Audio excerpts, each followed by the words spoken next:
안녕하세요. 아틀란타 한인 여러분. 부동산 전문인 잔희정입니다. 2022년 1월 월간 시장 보고서에 오신 것을 환영합니다. 여러분 모두 이번 해에 복 많이 받으시고 여러분들이 가지고 계시는 부동산 계획 이번 해에 꼭 이루시기를 빕니다. 현재 2021년을 마치고 새해를 시작하는 시점이지만 벌써 시장에는 많은 일들이 일어나고 있습니다.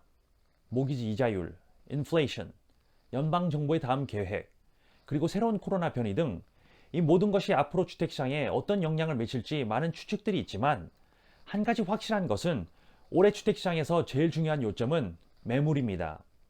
그러면 오늘 매물과 부동산 시장의 다른 중요한 요점들에 대해 살펴보겠습니다.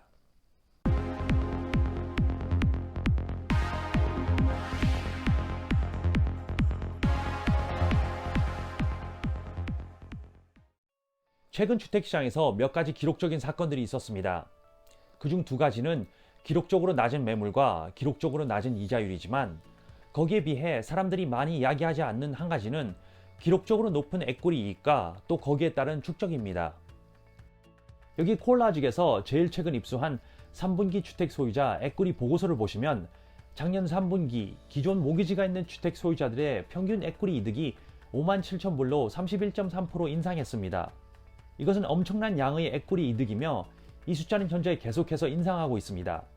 그리고 이 모든 것은 미국 전역에서 모기지가 있는 주택 소유자들의 전년 대비 총 3조 2천억 달러의 이익을 계산합니다.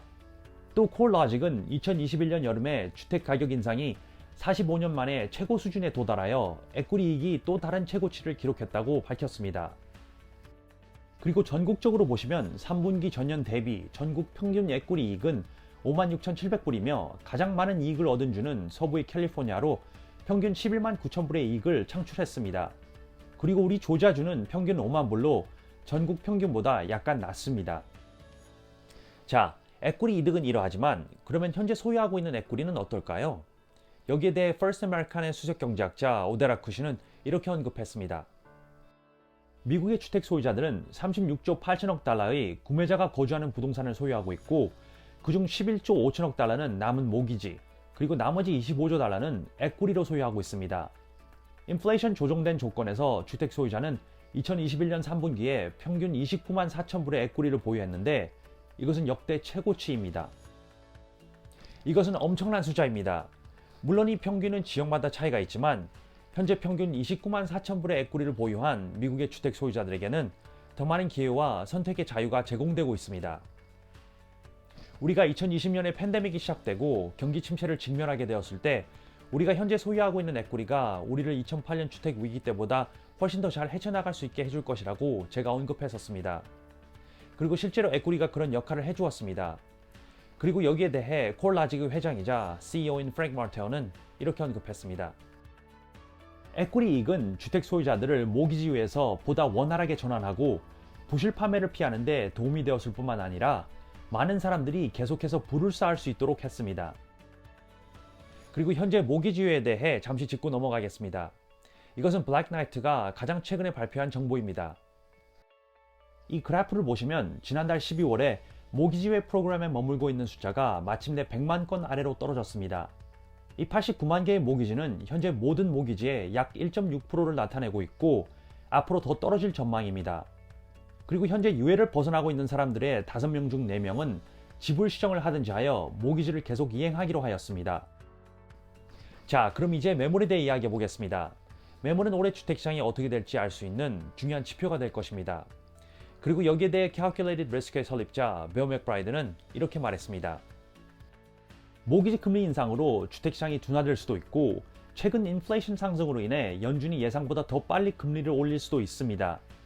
그러나 한 가지 확실한 것은 매물의 양이 답변을 제공할 것입니다. 그러면 지금 매물 상황은 어떨까요? 지금 현실은 매물은 현재 기록적으로 낮은 위치에 있습니다. 지난 몇 년 동안 낮은 금리, 주택에 대한 사람들의 필요 변화, 그리고 주택 소유 욕구로 인해 전국적으로 주택 공급이 고갈되었습니다. 그리고 이것을 그림으로 보면 이렇습니다. 이 지도는 Realtor.com의 데이터로 2020년 12월부터 2021년 12월까지의 매물 변화를 나타냅니다. 보시다시피 아이다호주를 제외하면 전국적으로 매물이 거의 마이너스 15에서 마이너스 30% 사이입니다. 조지아주를 보면 마이너스 22%이고 전국 평균은 거의 마이너스 27%입니다. 전국적으로 매물이 많이 부족하다는 것을 이 지도를 통해 알 수 있습니다. 그리고 이 그래프를 보면 우리가 2022년을 지금 어떻게 시작하는지 알 수 있습니다. 이것은 NAR의 데이터이며 2019년 1월부터 매월 매물량을 보여줍니다. 그리고 보시다시피 2020년 초에는 코로나로 인해 매물이 감소했지만 4월과 5월 락다운 이후 다시 숫자가 급증했습니다. 그러나 그 이후로 계속 매물이 줄어들었습니다. 우리는 작년 8월에 최고점을 찍었지만 그 수치는 연말을 향하면서 다시 떨어졌습니다. 따라서 지금 기록적으로 낮은 매물량으로 올해를 시작한다는 것을 알 수 있습니다. 그러나 현재 구매자 수요는 어떨까요? 매물 부족으로 인해 수요가 떨어지고 있을까요? 여기 집을 보기 전에 미리 스케줄을 잡는 쇼잉타임의 최신 데이터를 보시면 여전히 집을 보고 구매하려 하는 사람들의 수치가 매우 높다는 것을 볼 수 있습니다. 2020년 11월과 작년 11월의 수치를 비교하면 작년 수치가 더 높아졌다는 것을 알 수 있습니다. 그리고 쇼잉타임의 데이터로 마지막 5년간의 11월 달만 줄여서 나열해 보면 이렇습니다.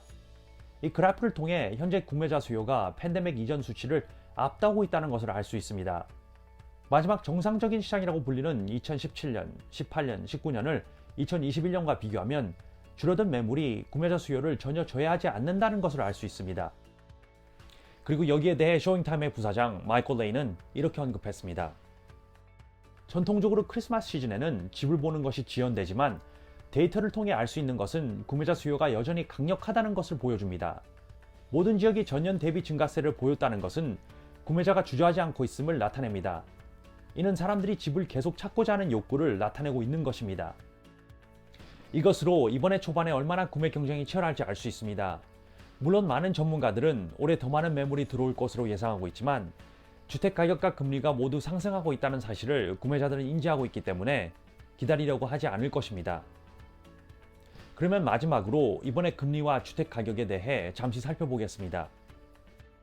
이것은 올해 1분기부터 4분기까지 Fannie, Freddie, NAR 및 MBA의 최신 모기지 예측입니다. 그리고 보시다시피 이들의 예상을 평균하면 올해 중반쯤에 3% 중반에 도달할 것입니다. 물론 우리는 1년 내내 이자율에 기복이 있는 것을 보게 될 것이지만 궁극적으로 상승 추세로 향할 것입니다. 그리고 이 7명의 전문가들이 가장 최근 발표한 주택가격 예측을 보면 이들은 올해 2.8에서 7.4%로 인상할 것으로 예측하고 있고 이 예측들을 평균하면 약 5.2%입니다. 그런데 현재 주택시장에서 보이는 움직임을 보면 이것보다 더 높은 인상률을 기대해 볼 수 있습니다. 그래서 올해 부동산 시장은 금리와 주택가격이 계속 인상하고 그리고 전체 모든 시장에 영향을 미치는 팬데믹과의 지속적인 전투로 인해 많은 일들이 일어날 것입니다. 그러나 전반적으로 주택 판매가 계속해서 증가하는 또 다른 엄청난 한 해가 될 것이며 16년간 최고치를 달성할 가능성이 매우 높다고 생각합니다. 오늘은 이것이 제가 여러분께 전해드릴 모든 정보이고 중요한 부동산 결정을 하시는데 조금이나마 도움이 되셨으면 좋겠습니다.